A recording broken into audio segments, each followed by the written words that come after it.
Yung after ng program,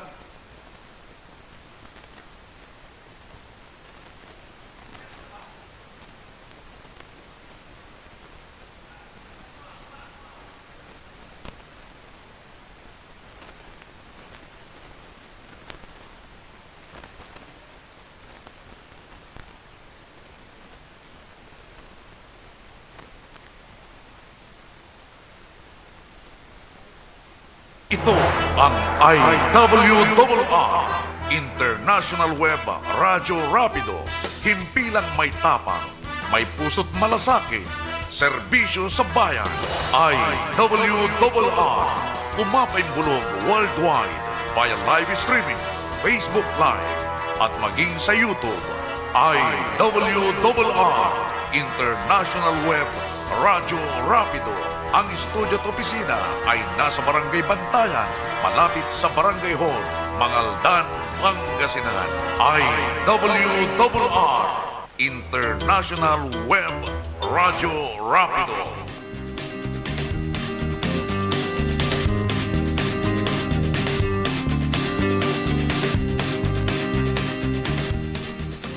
isang mapagpalang umaga po muli mga kabayan. Tayo po muli ay narito para makipag-ugnayan ako sa Bureau of Internal Revenue, BIR. Dito lamang po yan sa IWRR. Ito po ang International Web Radyo Rapido. Tayo po ay magipag-talakayan sa isang revenue officer ng Bureau of Internal Revenue dito sa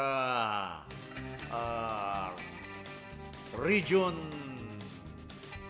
7, Region 1. Ang alam ko, ang Region 4. Ang makakasama ho natin ngayon mga kaibigan ay si Madam Joyce Antolin, Revenue Officer 3 ng BIR. Bibigyan muna natin ng pagkakataon para bumati ho sa inyo lahat mga kabayan. Magandang umaga sa inyo, Madam Joyce. Magandang umaga po sir, and magandang umaga din po sa ating mga tagapakinig at mga nanonood po sa Facebook Live. Alright, mahalaga ho itong ating pag-uusapan mga kaibigan sapagkat kailangan ho natin gawin. Ano ho? Ito na ho yung panahon sa filing ho ng income tax return. So, una sa lahat, ano ho ba ang annual income tax return? At paano isinusumite ito o ipina-file sa BIR, Madam? Yes po sir. So, unang-una po, nais po namin magpasalamat na bigyan niyo po kami ng time para po naging guest po dito sa inyong show. So, andito po kami ulit ang mga taga-BIR, RDO for Central Pangasinan po para tumulong sa ating mga kababayan na nahihirapan po na mag-file ng kanilang annual income tax return. Lalo na po at nalalapit na po ang deadline. So, ang annual income tax return po ay isang dokumento na nagpapatunay na ang isang taxpayer ay nakapag-file na po ng kanyang kabuuang kita sa loob ng isang taon. Ifina-file po ito through meron po silang option. Una po is through the electronic filing and payment system, and yung second po is through the EBIR forms online facility po. Paano kung hindi ko lang nakaligtaan, kundi sinadya ko na hindi ako nag-file sa BIR? Ayun po. So, dahil po ngayon ay digitalized na po ang ating filing, makikita po namin sa aming system kung kayo po ay hindi nakapag-file. At maaari po kayong sulatan ni Bureau of Internal Revenue para i-remind na kailangan nyo pong mag-file. Is there any punishment or a penalty? Yes po. Pero pag after ilang notices na binigay ni BIR at hindi pa rin po, sabi natin hindi pinapansin or hindi binibigyan ng kaukulang atensyon ng taxpayer, maaari po kaming mag-file, and ito po ay isang criminal case po ang pwede naming i-file. So may karampatang parusa? Parusa po. And since criminal case po siya, pwede rin pong may kaukulang pagkakakulong po. So, mangyayari ho ba na kapag nagmatigas ho ang isang negosyante o isang tao na dapat ay mag-tax ay yung mga establishment ho nila ay masara. Yes po, possible po yun, sir. Alright. Ano nga ba itong form na dapat hong gamitin sa pagpapile ng annual income tax return? Yes po. Yung mga forms po is depende po sa classification ng taxpayer. Kung ang taxpayer po ay individual na may negosyo at self-employed, ang gagamitin po niyang form ay BIR Form 1701 or 1701A. Para naman po sa mga individuals na tinuturing natin micro at small taxpayers, ito po yung bagong form natin na 1701MS. Para naman po sa mga purely compensation lang pong natatanggap, BIR Form 1700, and para naman po sa corporations ay 17. May binabanggit ho kayo na bago sa aking pangdinig na form. Maari ho ba ninyong ipaliwanag o ibahagi ho ang iba pang detalye tungkol ho dito para mas maliwanagan ho ng ating mga kababayan? Yung nabanggit ko po kanina, yung bagong form is yung BIR Form 1701MS po. Ito po ay alinsunod kasi po sa Ease of Paying Taxes Act o RA 11976 na ipinatupad po noong 2024. Nalikha po yung taxpayer classification system. Kaya alinsunod din po ito, nalikha din po yung BIR Form 1701MS po. Paano ho ba natin malalaman kung micro or small ang isang negosyo o negosyante? Nakabase po ito sa sales. So kung ang sales po sa loob ng isang taon ng taxpayer ay hindi hihigit po sa 3 million, sila ay makaklasify po as micro taxpayers.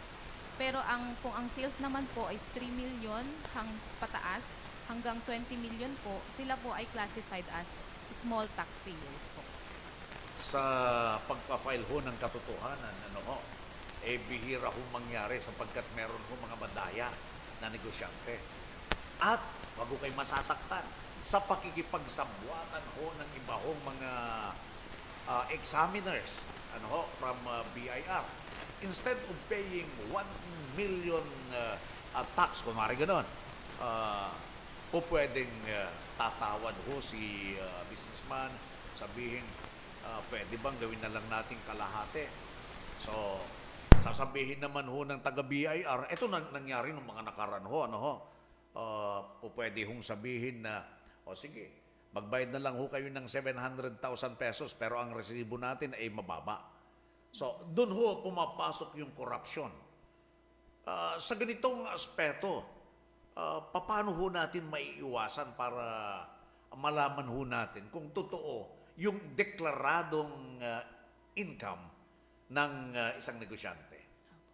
So, isa din po sa aming nire-remind din sa mga, lalo na sa mga customers po ng ating mga negosyante, pwede pong mag-umpisa yun na mai-correct natin kung ano man po yung hindi tama through paghingi po ng resibo mismo sa mga nagbebenta. Kasi yun po ang isang paraan nila para hindi nila i-declare yung kanilang mga sales. Pero kung lahat po ay merong resibo at wala pong pwedeng itago ang isang taxpayer. And para naman po sa may negosyo, pag sila naman po ay kailangan humingi din sila ng resibo sa mga nagbebenta sa kanila para po substantiated o masusuportahan nila kung ano man po yung mga ikiklaim nila na expenses. Mga kaibigan, kami ho ang inyong nakakasama, si Rapido Alan Season at si Ma'am Joyce Antoline. Pwede ho kayong magtanong dito sa ating comment section kung sakali meron ho kayong mga gustong malaman ho na detalye tungkol ho dito sa pagpa-file ho ng income tax return. Bueno, saan ho ba po pwedeng magbayad ng buwis? Meron ho ba kayong mga tauhan na umiikot, pupunta ho sa bawat establishmento? O kailangan ho ang isang businessman ay pupunta mismo sa opisina ho ng BIR? Hindi na po tumatanggap ng anumang payment po sa aming opisina po sa BIR. Lahat po ngayon is pwede po kung EFTS taxpayer po ang ating taxpayer, registered na sila, electronically na rin po yung payment. So, pwede na po nilang i-file doon yung return through the EFPS and doon na rin po magbayad. Pero para sa mga hindi pa po enrolled sa EFPS, sa ating mga authorized agent banks po sila pwedeng magbayad tulad ng Land Bank, BPI, China Bank po. Or pwede naman po through online payment gaya ng Paymaya, LBP Link Biz Portal, Union Bank Online, and DBP PayTax Online. Pwede ho bang malaman kung kailan ho ang deadline ng pagbabayad ho ng annual income tax return? Madam, please. Yes po, kaya andito po kami ulit para magpaalala po dahil 5 araw na lang po ang natitira para sa bago ang deadline ng ating 2025 annual income tax return po. So ang deadline po sir is sa April 15, 2026.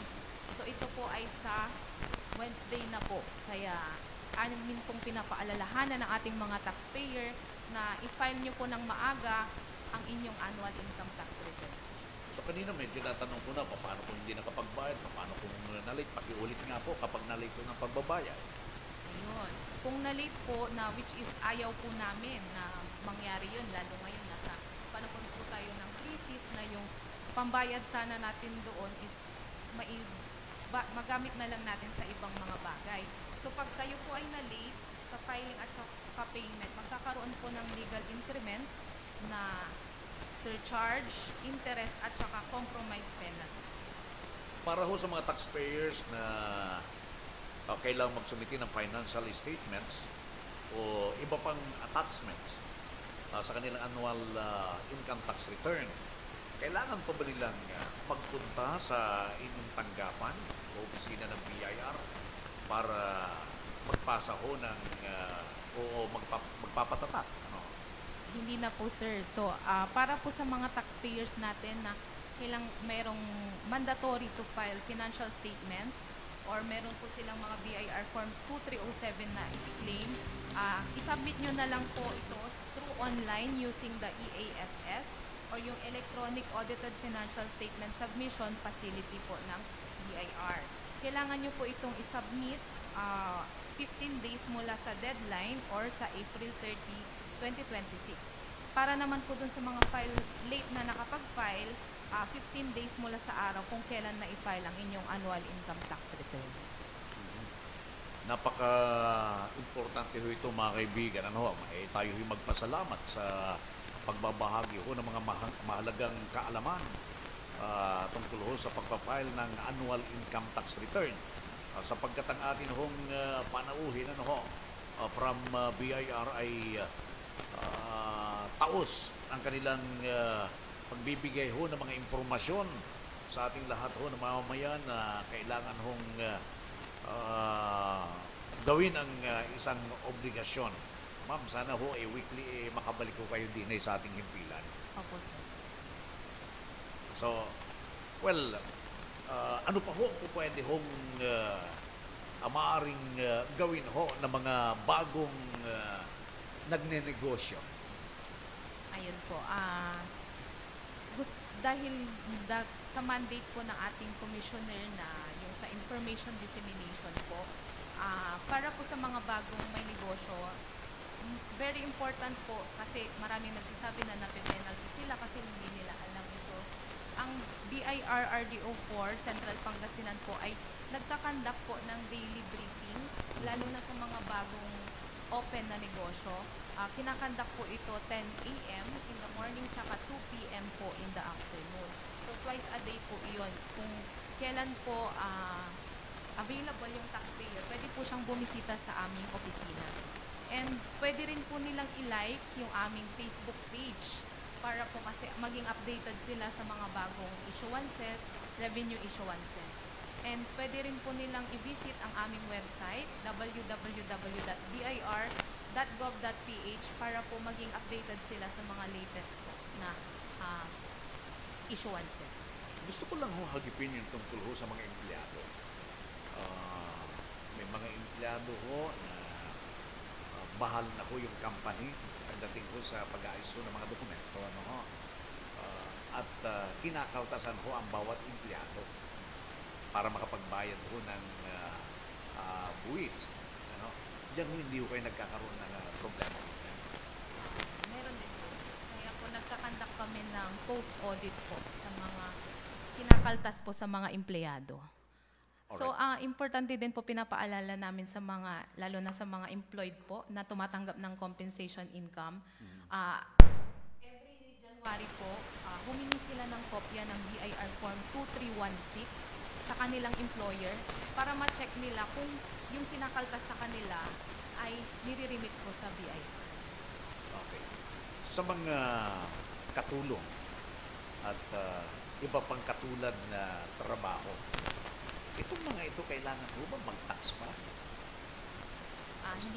Hindi na po sir kasi they belong to the minimum wage earners po. Lahat po ng minimum wage earners and yung mga hindi tumatanggap ng 250,000 a year po ay exempt po sa tax.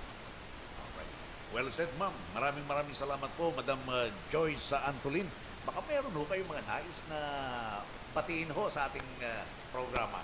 Sige po. Maraming salamat ulit sir and bago po kami magtapos, nais po naming batiin ang aming commissioner, Attorney Charlito Martin Mendoza, ang aming regional director dito sa Ilocos Region po, si Attorney Marlon Mendoza, and sa aming assistant regional director, Ma'am Attorney Aurora Flor, and sa aming revenue district officer, Ma'am Eden Serafica, Assistant Revenue District Officer, Ma'am Susana Cabanayan, and sa aming Chief ng Assessment Section, Ma'am Reagan de Guzman po. So maraming salamat po sa inyong sir ulit and sa ating mga tagapakinig. Alright. Thank you so much, ma'am. Muli maraming salamat kay Madam Joyce Antolin mula sa BIR Revenue District Office 4, Central Pangasinan. At sa ating mga tagapakinig, huwag kalimutan mag-file ho ng inyong annual income tax return bago ang deadline. Magandang araw po sa mga kapwa ko Pilipino. Ako po si Alden Richards, isang proud Filipino taxpayer. Ngayon pong panahon ng income tax filing, hinihikayat ko po ang lahat ng mga taxpayers natin na mag-file at magbayad po ng kanilang income taxes on or before April 15, 2026. Ang tamang pagbabayad po ng buwis ay mahalagang ambag natin sa patuloy na pag-unlad ng ating bansa para sa mas maayos na serbisyo publiko at mga programang makakatulong sa pag-angat ng bawat mamamayang Pilipino. Upang maiwasan po natin ang rush o penalties, syempre ayaw po natin yan, ay mag-file at magbayad po tayo ng maaga o sa takdang panahon. Para sa karagdagang impormasyon, bumisita lang po tayo sa website ng Bureau of Internal Revenue o sa pinakamalapit na BIR office sa inyong lugar. Ito po, paalala ko lamang po sa inyo, magbayad po tayo ng tamang buwis sa tamang oras para sa mas maunlad na Pilipinas. Maraming salamat po.